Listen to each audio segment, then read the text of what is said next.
மக்களே இப்போ மணியை பார்த்தீங்கன்னா 12 மணிக்கு மேலாச்சு. பகல் 12 மணிக்கு மேலே இல்லை மக்களே, நைட்டு. இன்னும் யார் ரம்யாக்கா இந்த கிச்சன்லேயே உருண்டுட்டு இந்த மீன் எல்லாம் பறக்கி வச்சுட்டு இருக்கேன்னு பார்ப்பீங்க. எல்லாருக்கும் தோணும் இவளுக்கு என்ன கிறுக்கா பியாய் ஏதாவது பிடிச்சிருக்கா, நைட் எடுத்து மீனெல்லாம் விரிச்சு வச்சிருக்காளே. ஏன்னா காலையில் இப்போ ஸ்கூலுக்கு பிள்ளைகள் ரெடி பண்ணி விடணும் பார்த்தீங்களா, அதனால தான் சரி மீன் வீடியோ எடுத்தாச்சு. மீனில் வந்து கொஞ்சத்தை வந்து இங்கே வச்சுருக்கேன். இதை ஒரு நாள் குழம்பு வைக்கி, கொஞ்சத்தை வந்து பொரிக்கிறதுக்கு இப்போ மசாலா தடவை போகிறேன் மக்களே. எல்லாம் தடை பறக்கி வச்சா தான் நமக்கு நிம்மதியாக உறக்கமே வரும். இப்போ ஒருவேளை நேரம் ஆகிட்டுன்னு வச்சுக்கோங்க, வீட்டில் அப்படி கொன்று எடுத்துருவார். பிள்ளைகள் ஸ்கூலுக்கு விடக்கூடிய விஷயத்தில் கரெக்டாக இருப்பார் என் வீட்டுக்காரர்.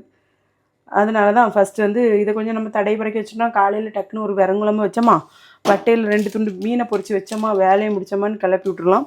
அதனால் சூப்பராக வந்து ஃபஸ்ட்டு மீனுக்கு மசாலா போட்டுட்ருக்கேன். மீனுக்கு வந்து நான் வளன்னு எல்லா மசாலாவும் போட மாட்டேன். வத்தல் பொடி, மஞ்சள் பொடி, நலமிளை பொடி, தேவையான உப்பு போட்டால் அப்படி தடை வச்சுட்டா போதும் மக்களே. காலையில் வந்து சூப்பராக நம்ம தேங்காய் எண்ணெயில் போட்டு பொரித்து தோசைக்கல்லில் போட்டு அப்படி ஷாலோ ஃப்ரை பறித்து வெறும் குழம்பு வச்சு சாப்பிட்டு பாருங்கள், சூப்பராக இருக்கும் மக்களே. அப்படிங்களா? நீங்கள் இதே போல் பிள்ளைகளுக்கெல்லாம் வட்டை கிடைக்கிறதுக்கு நைட்டே ரெடி பண்ணுவீங்களா, என்ன ஏதுன்னு கமெண்டில் சொல்லுங்கள் மக்களே.